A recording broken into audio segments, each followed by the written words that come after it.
Hello, I'm Jill. Today I wanted to talk about working VRS. Should you or shouldn't you? First, I wanted to talk about a few possible reasons you might want to work VRS. The first one is more stability, more hours, and better pay. Now, concerning more stability, it kind of goes hand in hand with more hours.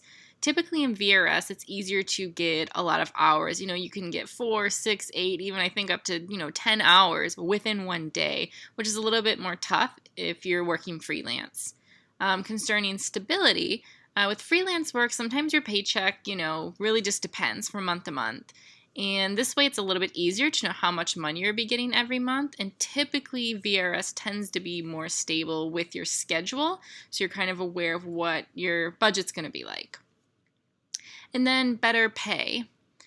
Typically, again in VRS, the pay is a little bit better compared to what you get in freelance or any sort of educational like staff school interpreting, tends to be higher. So maybe you've been considering VRS for these reasons. So I wanted to give you some pros and some cons working VRS and maybe some skills you need.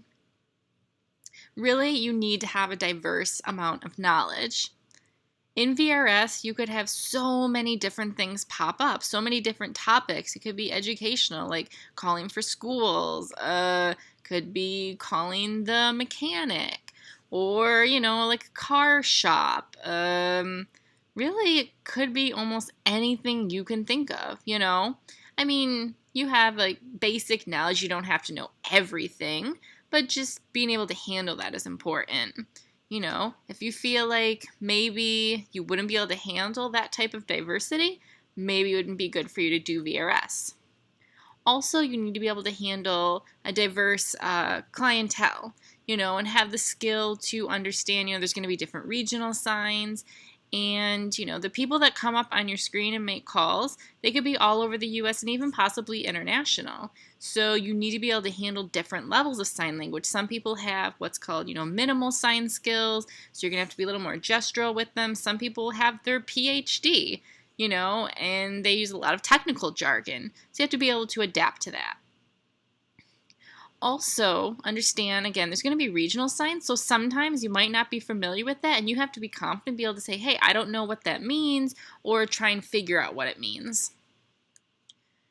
Now, understand, VRS work is a little bit different than in-person work. In VRS, sometimes people see the interpreter as a dial tone, almost like a machine.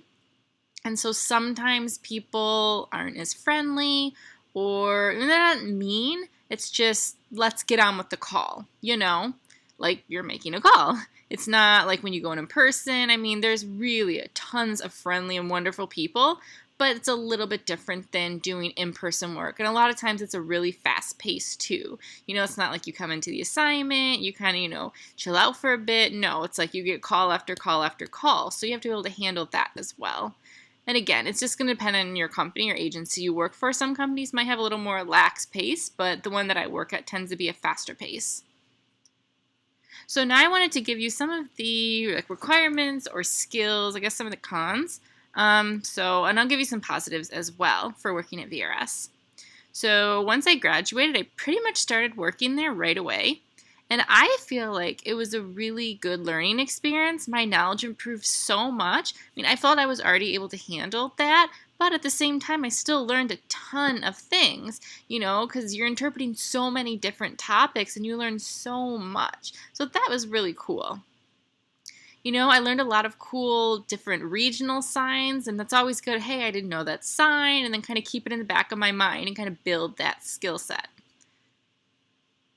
Another positive, which I kind of already mentioned, is more stability, and it's just convenient going to one place, kind of like almost an office job. You don't have to go to multiple different places, because I am horrible at directions and trying to figure out where I'm going, and it's stressful for me, and I get so frustrated, so I know where I'm going, that one place, which is really nice. I love it.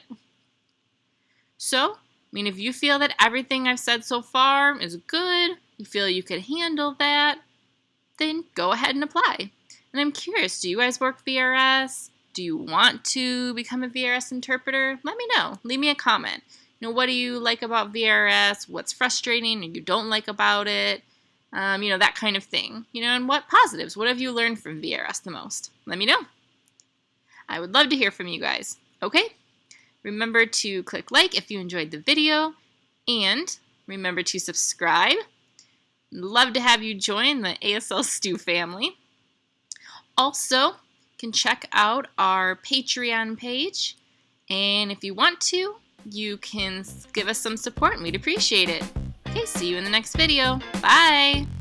Guess would just be sister of deaf adults, but really that's siblings. Okay.